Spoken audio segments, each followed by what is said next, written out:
Assalamualaikum warahmatullahi wabarakatuh. Perkenalkan, nama saya Lailatul Musanada dari Prodi PGMIB semester 4. Di sini saya akan menjelaskan sejarah pendidikan Islam pada masa Rasulullah SAW.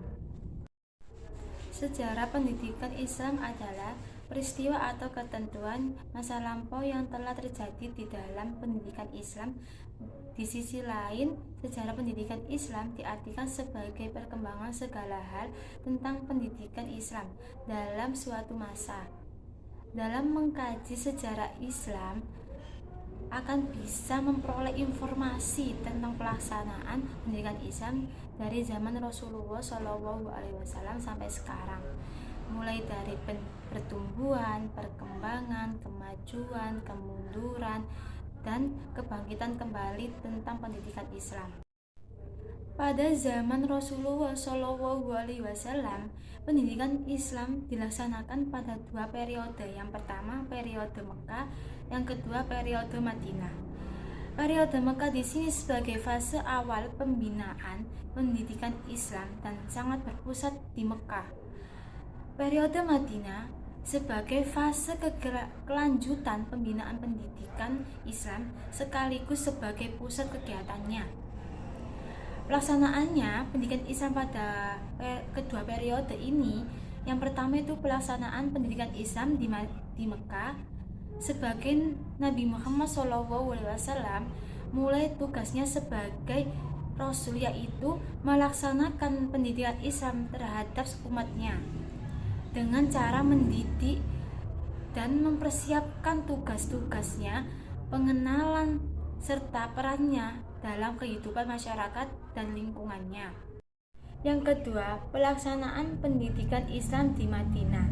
Selama 10 tahun adalah kelanjutan dari pendidikan Islam yang telah diterima pada periode Mekah. Jika pada periode Mekah, pendidikan Rasulullah SAW itu memfokuskan diri pada penanaman akidah dan yang berkaitan dengannya.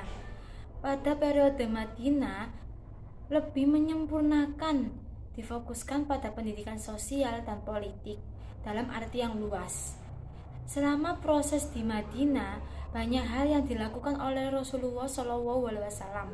Yang pertama, karya pertama Nabi Muhammad SAW di Madinah ialah membuat landasan yang kuat bagi kehidupan Islam. Yang kedua, Nabi mempersaudarakan kaum muhajirin dan kaum ansor.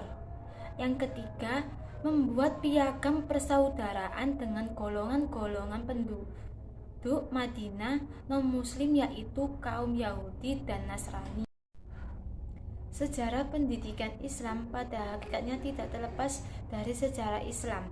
Oleh sebab itu, periodisasi sejarah pendidikan Islam dapat dikatakan berada dalam periode-periode sejarah Islam itu sendiri, yang secara garis besar dibagi menjadi 3 periode. Yang pertama, periode klasik, yang kedua, periode pertengahan, yang ketiga, periode modern. Kemudian dapat dibagi menjadi 5 masa, yaitu masa hidupnya Nabi Muhammad SAW, yang kedua masa khalifah di Madinah, yang ketiga masa kekuasaan Umayyah, yang keempat masa kekuasaan Abbasiyah di Baghdad, yang kelima masa dari jatuhnya kekuasaan khalifah di Baghdad. Sekian penjelasan dari saya, kurang lebihnya mohon maaf. Wassalamualaikum warahmatullahi wabarakatuh.